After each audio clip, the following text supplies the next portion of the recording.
So, I've been hearing a lot of shit lately about how feminism left men behind and how feminism doesn't care about men,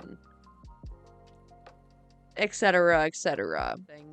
I think essentially just like the um the entitlement to see women as objects that you can consume for your viewing pleasure is one of the primary things that feminism was fighting against, right? And yes, men may be lonely, men may have needs, but like, we have to draw the line somewhere. And consent has to be that line. You know, that's why sex trafficking is bad. It's not because sex work is bad, it's because the trafficking is bad. You got me? So, I think what most people think of when they think of feminism these days is like the 60s era radical feminist type feminism.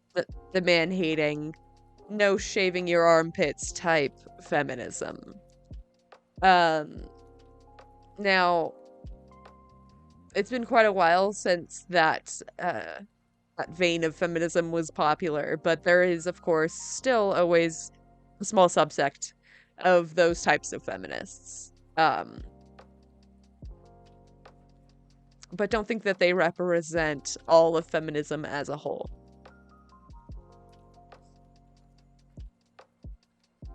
So, we're just gonna do a light history of women's lib, as it were. National Organization for Women's founders were marked by a no-nonsense willingness to work with men and a hard-boiled optimism about what one could achieve in their company. 5 men were charter members. Their presence testimony to the founders' background of working in mixed settings and the value they placed on male support. Why men? NAWSA, after all, had never admitted men or solicited their commitment. But NOW had made a male membership a mark of its up-to-date orientation.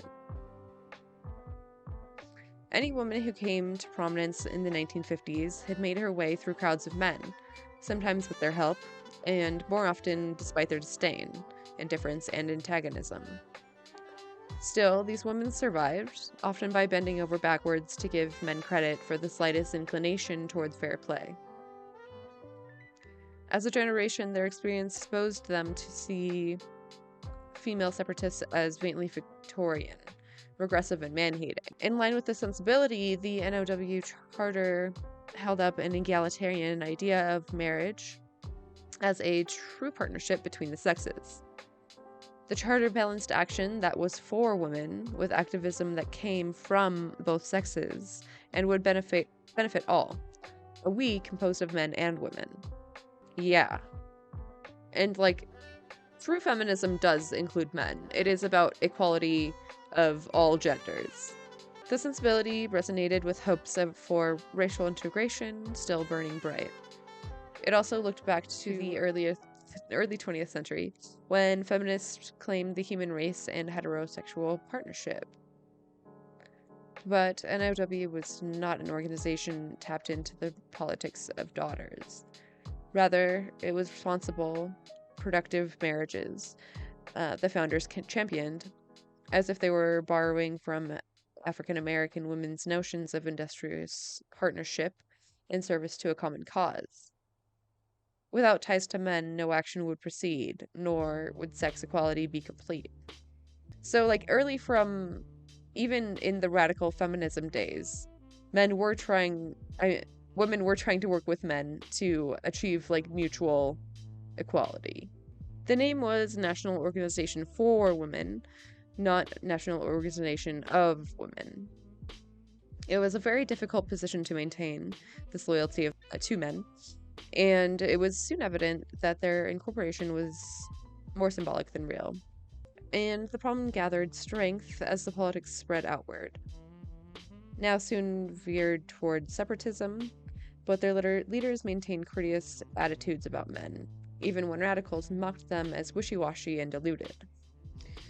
Now founders used their influence with the administration to pressure President Johnson to expand an executive order requiring federal contractors to comply with equal employment policies, including sex discrimination, thus going beyond JFK's analogous order that only banned sex discrimination in federal civil service.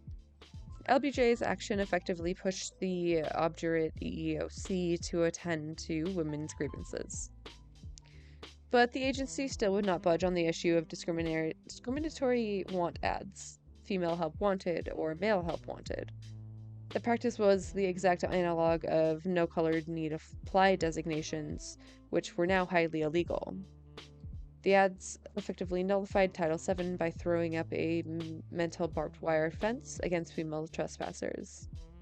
The EEOC, though, refused to touch the ads, regardless of ruling that any other designations, race, religion, or national origins, were illegal. Yeah, so, like, in the climate where radical feminism grew to exist, people were still trying to get rid of female help wanted ads, for, like, a secretary and stuff like that. It's still, largely gendered, but you can't just say, like, I only want to hire a woman for this job, or only want to hire a man for this job. Yeah. Lots of separatist gendered labor going on. No issue raised Now's hackles more.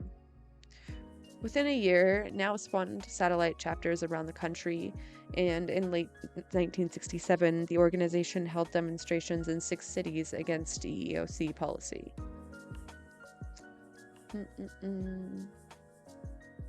Been trying to be the best economy, right. Yeah, well, there was a short period during the World War II, yeah, that women did work, but only because they had to. And as soon as the war was over, there was a lot of propaganda shooing women back into the kitchen, essentially. Like the 50s housewife stereotype. The white picket fence and, baking pies every day. Occupied. Yeah, they were just a little busy. Yep. It's true. For a state select organization of liberals, Now grew impressively adept at moving outside official channels to embarrass the agency.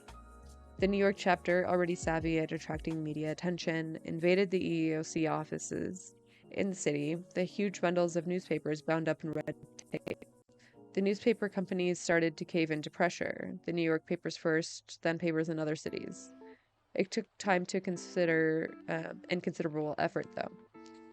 Not until 1973, when Pittsburgh's Now's challenge to sex-segregated ads in local newspapers reached the Supreme Court, was the issue settled. 73, dude. That's crazy. Our economy was epic, and everyone else was being destroyed. That's one way of looking at it, I guess. Epic owns. Epic W for the US. Oh, God. They were just fucking jealous.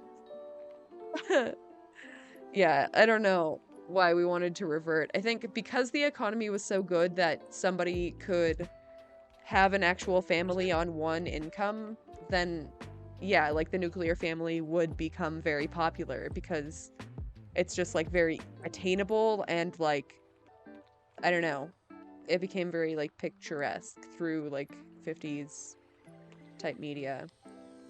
Capitalism depends on the nuclear family because it relies on women mostly doing unpaid reproductive labor. Dishes, laundry, making food. It's a lot easier to do your 9 to 5 if you have somebody doing all that stuff at home. Right. In 1967, Now was the sole feminist organization in the country. The fight over the EEOC gave form to what would otherwise have been an inchoate grievances, and drew liberal women into the fray. After 1967, as opposition to the administration intensified and the anti-war movement surged, now picked up the fervor of mass politics, outstripping its insider origins. Women joined from sectors where there was already agitation. Union women, teachers, stewardesses, more nuns, radicalized by the war and the Catholic Church's rigidity about women in the priesthood, and housewives reassessing their lives. They work better, yeah, exactly. They're more productive if they don't also have to go home and do, like, another job, essentially. Like, homekeeping is, like, a full-time job. Most women spend an average of 20 hours a week, I believe, doing housework. Men spend about 5. Yeah, they don't care about if you have a family in reality. They just want to offer you, like, the promise, you know? Yeah, married men. Yeah.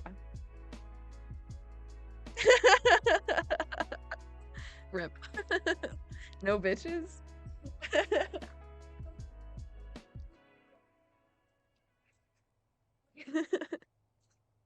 Younger members arrived too, brandishing 1960s weapons of street politics. Ferocious controversy, stern moralizing, and finger-pointing at men and those women judged to be their collaborators. Feminism was tacking around to head into far stormier waters than anyone in the select group foresaw in 1966. In 1968, the feminist movement broke open and a crowd of rowdy, riled-up daughters poured in to help, but also to criticize, judge, scold, and instruct the responsible mothers.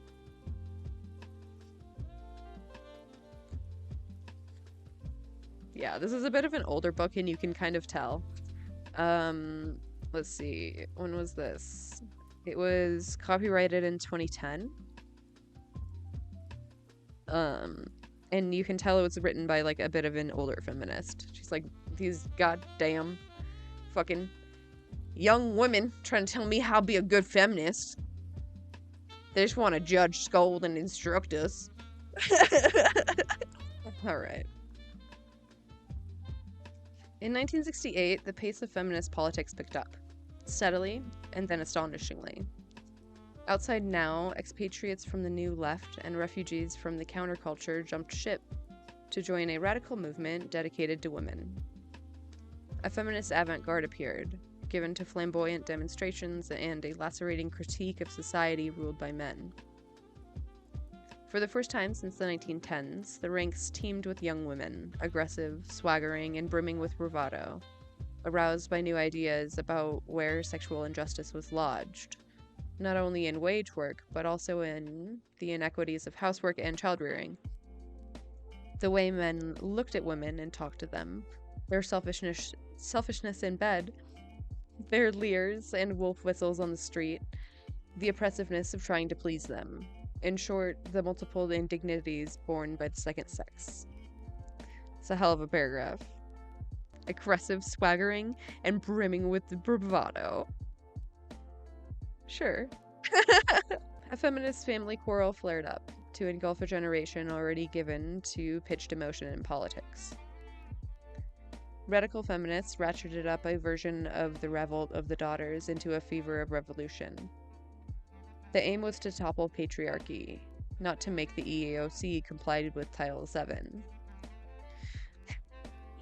But it was not the ultimate patriarchal authorities who drew the most fire. Rather, it was the brothers whose complicity with oppression made them the enemies to be expelled.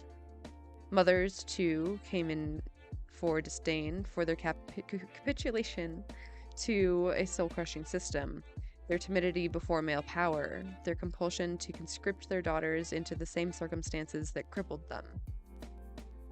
Damn, she's spittin'. This was a politics with the habit of lashing out at intimates rather than august authority. Yeah. So this is the beginning of, calling out individuals in your own life for their personal, internalized patriarchy. We see a lot of this today still, unfortunately. I would like to think that it's not like mainstream feminism anymore, but like I think there's a lot of like willful misunderstanding or weaponization of um this, because you're powerless to attack systemic patriarchy, but you can try to make like the people in your life better. I don't know. The mood of the late 1960s bequeathed a sense of momentous transformation. The writer Alice Munro captured a sensibility in a short story about a daughter's coming of age.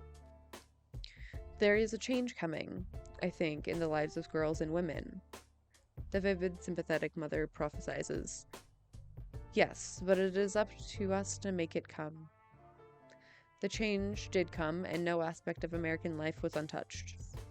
Women's liberation, as these politics were called, appeared in the midst of the 1960s turmoil that brought politics, as usual, to a halt. By 1968, fury at the escalation of the Vietnam War drove all before it, determining political alignments for and against. The Johnson administration's grandiosity and lack of credibility fed on each other, provoking massive distrust and anger, which spilled over from the anti-war movement into the broader public. Protests heated up all the more as cultural revolution of sex, drugs, and rock and roll ripped through the student population. Searing denunciations of American society, attacks on racism, profiteering, warmongering, greed, and imperialism, and apocalyptic visions of its collapse steamed through the New Left. Richard Nixon's election to the presidency that November stoked the sense of impending doom. Nothing like this had ever happened. Sex, drugs, and rock and roll, baby. Fuck yeah.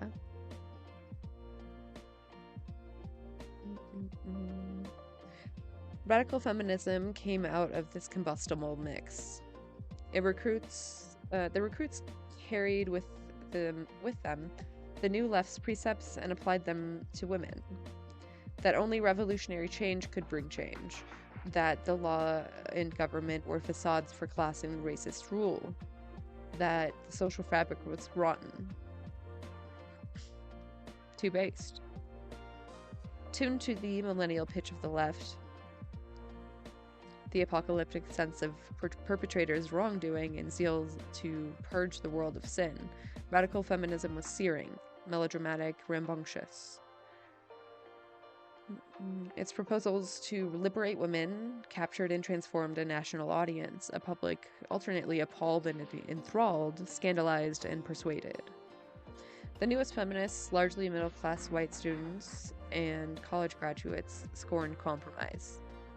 They took from the New Left a contempt for incremental change and electoral politics, and cared nothing for working with men to change public policy. Rather, they identified the grounds of change as personal life. Changes in hearts and mind would destroy patriarchal institutions. Yeah, this is very much a bottom-up approach rather than a top-down approach, which is what I believe in, is structural change. How are you going to perceive women as equal if they're not actually given equal positions in jobs, for example?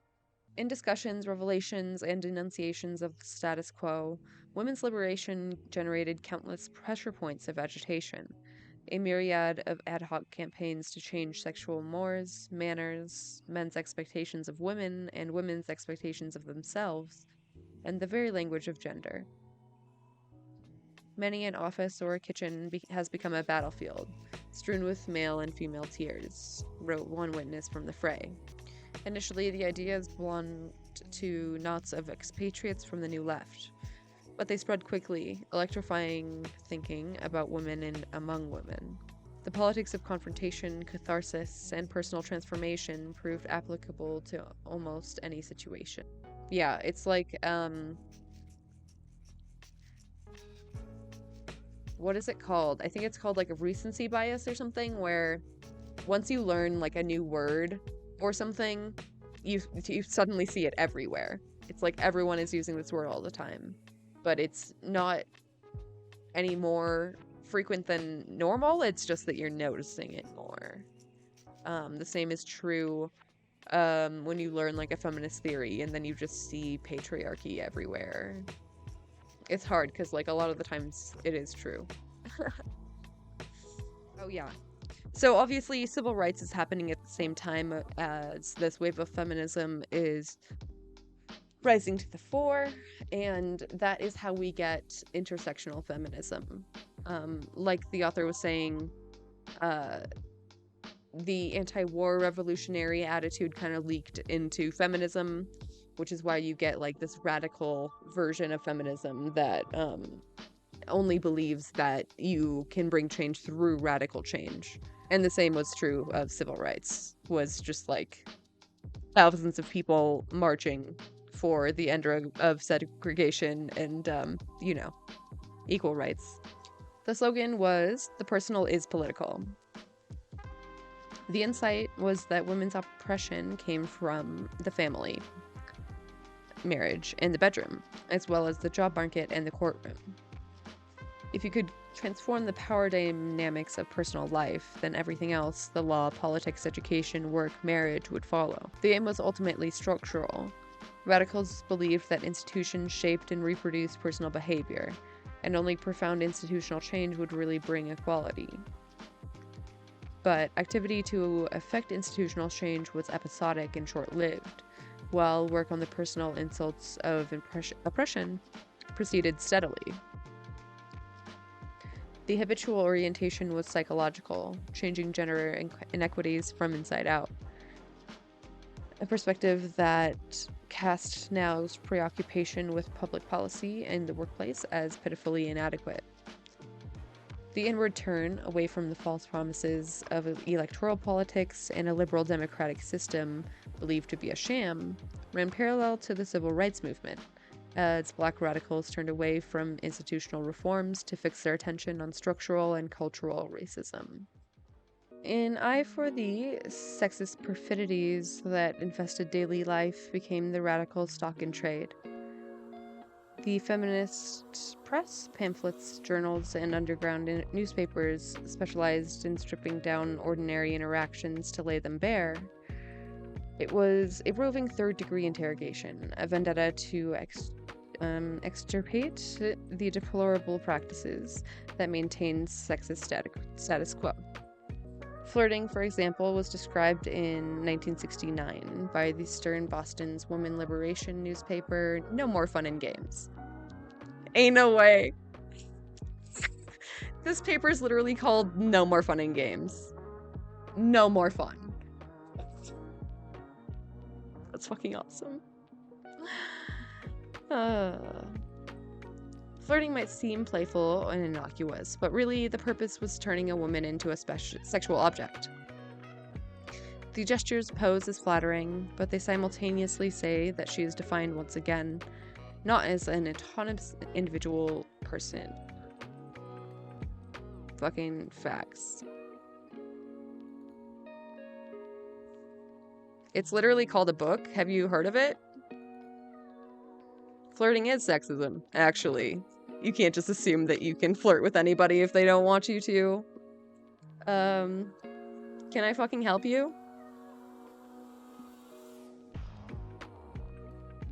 Yeah, sexism bad. It turns out that nobody actually fucking knows. Do you not have anything better to fucking do than to go troll a quote dead stream?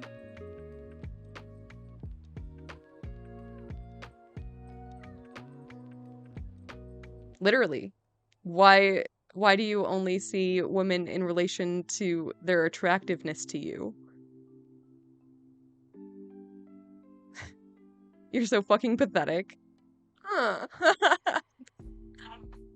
Once the interrogation began, there was no end to the treachery that had to be uncovered. Staple delicacies of an American white woman's upbringing were suddenly suspect. Under the glare of the third degree, not only frilly clothes and high heels, but Nancy Drew detective mysteries and romantic Hollywood movies were unmasked as brainwashing operations. Madeline Belkin, a self-proclaimed film addict, confessed that she liked to kiss her husband, as if they were Hollywood lovers. I hadn't thought about it until then, but I'd actually been up on my toes since my first kiss years ago, half waiting to be kissed the way Fred Astaire kissed Ginger Rogers, bent over his knee. Yeah. No one actually kisses like that, it turns out. Smash, mass-produced sexist fantasy. We have been weaned on gross distortions of womanhood. The positive images we must learn to accept and appreciate are the way we really look, who and what we really are. In Australia, Britain, France, Italy, and Germany, feminist movements were also emerging, but the historic ties of women's rights in those countries to the left and labor movements tempered the purity and self-righteousness with other commitments beyond the drama of woman. The French movement would also come slightly later, its own ties to left parties, but also to the intelligent avant-garde. But in the United States, there was a single-minded fervor that came from the emotional sources in the American radical tradition, reaching back to the abolitionists and their politics of moral outrage and redemption. The feminist task was to purge herself of false consciousness, distance herself from the unregenerate men, and free others from oppression. Feminists saw themselves not so much as seeking power, but as seeking rebirth. To live clean, unfettered by the inhibitions and the trade-offs necessary in mainstream politics, testified Dana Densmore of Boston's aesthetic Maoist sect Cell 16. It was like the anticipation of the end of the world for early Christians. These convictions of moral purity and desire to bring others to a new life fired up but also consumed political aims. Oh yeah, you've tried very hard to promote feminism by shitting on people reading about feminist history. Oh, you're so much fucking better than me. Suck my dick. Beginning with the 1968 protest at Miss Argentina's pageant, women's liberation held up the beauty industry as a major profiteer from women's distress about their bodies. The culturally induced fixation was another facet of the business of men. The female body itself, far from being a natural expression of irreducible difference, was revealed to be the product of exploited labor. The New Left and counterculture had prepared the ground, making a return to the natural body, including rejection of cosmetics and fashion, a prerequisite for repudiating bourgeois society. Revolutionaries wore work shirts, blue jeans, and India print skirts, not pleated skirts and blouses with Peter Pan collars. But feminism took the animus further, into an understanding of how beauty standards reinforce male domination. The labor of looking good came to seem a quintessential act of creating oneself as the other to the male subject, woman fashioning herself as object for man's desire. It does take so much fucking time and effort to be, like, a pretty woman.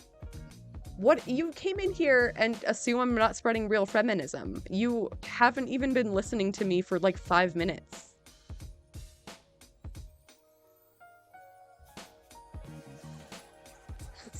Rip bozo, dude. I'm literally fucking reading history of actual feminism. So, I don't know what the fuck you think. An actual textbook from my actual college that I actually went to. Crazy. A puritanical ethos of anti-beauty sat heavily on radical feminism in these years. Liberation was defined as abandoning makeup, stylish clothes, nylon stockings, high heels, and bras, all deemed trappings of heterosexual oppression. True. The act of renouncing, say, miniskirts or long hair, as in the political haircutting demonstration, became almost a requirement of seriousness. They were capitulations to patriarchy, emblems of false consciousness. It was an obsession particular to a movement of young women, for whom the rejection of beauty standards was as much a passion as fidelity to them. Would be for young women in the 21st century. What's wrong with that one? The Bemused editor John Mac Carter said, with genuine puzzlement at the Ladies' Home Journal protest when a spokeswoman confronted him with an article on makeup techniques. What's wrong with your natural face? Was the outraged rejoinder. For real. Oh, what's wrong with these makeup techniques? How about what's wrong with my fucking face? It's like fucking Cosmos, like 32 ways to please your man. Like, God, I hate it. Had he ever considered how useless and draining all that work was for ordinary women? She lectured him about the futility of it all. You put on gook and makeup and lipstick and eyeshadow, and all for naught. And there isn't the glamour to accommodate it, she concluded tremulously. Yeah. Like, it doesn't matter if you're wearing lipstick and eyeshadow. If you're being a feminist, you're still a dirty fucking feminist. What to make of feminine beauty and fashion has always been a stumbling block for feminists. Since Mary Wollstonecraft, women's rights thinkers have had difficulty considering the desire to look good. Wollstonecraft was a lovely and sensual young woman. Surely a sight to behold when she was in the full flush of love. But she understood, as many who came later, that beauty had its hidden, grim visage. Even for the blessed, it was only full-blown for a short time, and the rest of womankind, the masses of ordinary-looking women, it was a mask that must be artfully prepared, because women's marriage prospects, and thus their entire well-being, depended on attracting men. Yikes. True. Women have been doing their makeup for so fucking long. Literally just to, like, seem pretty enough, like, it's so fucking dark. Wollstonecraft, with her years spent at the edges of rich women's lives, watching a marriage market grind on, learned to despise the artful get-up of femininity as debased labor, and the weak woman of fashion as the lowest of the sex. Okay, that's kind of rude. Listen. It's okay to want to look good. It's just, like, about your motivations for doing it, I think. You know, a lot of women will say they wear makeup for themselves, and I believe them. It feels nice to look good. You know. Just to examine that a little bit. Taught from their infancy that beauty is woman's scepter? Scepter? The mind shapes itself to the body, and roaming around its gilded cage only seeks to adorn its prison. Jesus Christ! Oof! Oh, my heart! That's so fucking based. Taught from their infancy that beauty is woman's scepter, the mind shapes itself to the body, and roaming around its gilt cage only seeks to adorn its prison. Damn, that makes me want to cry. Holy shit. Oh, just adorning our meat sacks. Thanks for that.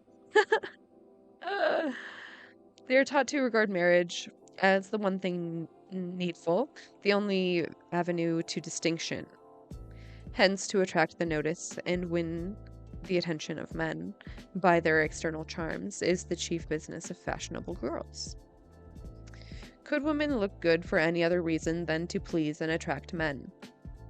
In the 1960s, the answer was no. Did sexy clothes necessarily make you a slave to the male fantasy? That women might want to attract other women was only barely considered, and then the assumption was that lesbian had no need to look sexy. The fuck? Ain't no way, dude. Lesbians be dressing well, okay? I don't even know where the fuck that came from.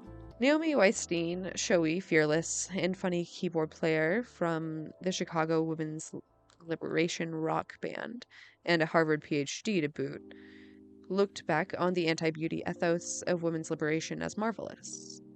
It was no longer an imperative of nature that we paint our faces and squeeze our breasts into little cones. No more hours in front of the mirror, no more worries about breasts that were too big or too small.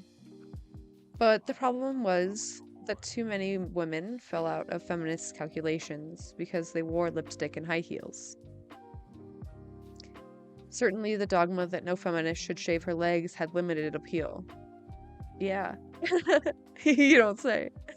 It was another divide between moderate and radicals, a tension between those who put on nylon suits and prim pumps as body armor, and those who threw themselves into battle in jeans and peasant blouses, long hair flying, their contempt for looking good on an advertisement for blazing non-compliance.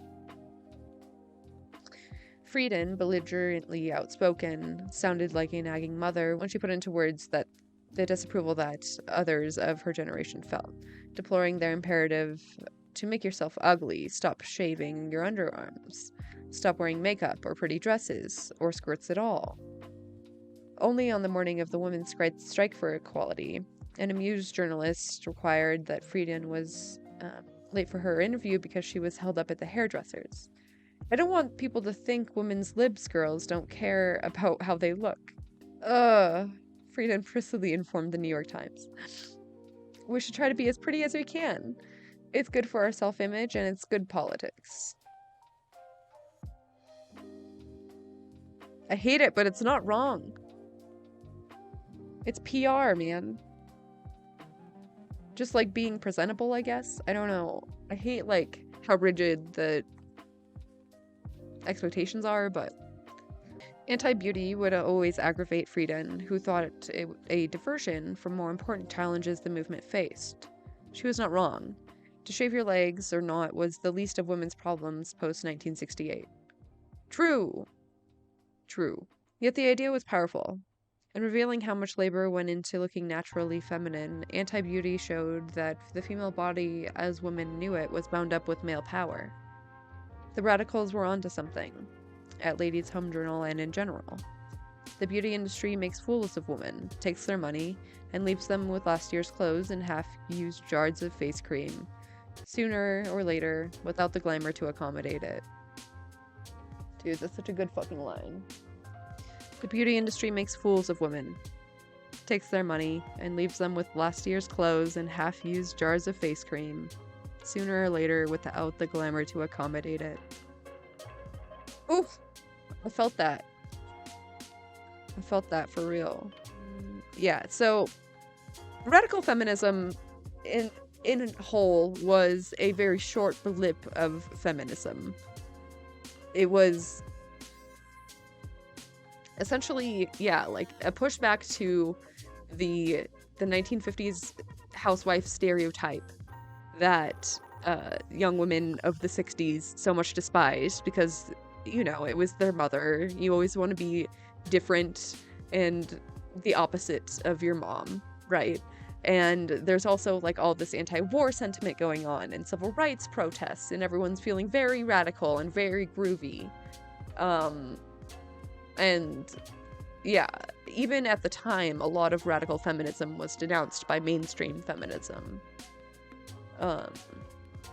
Because yeah, like how is it tenable to say you can't pander to the male gaze by wearing lipstick? Like, it's very essentialist and reductive to like make these new rules for feminism when like we're just trying to like let people be free to express themselves in whatever way they want, whether that be classic femininity or, you know, non-gender conforming type femininity.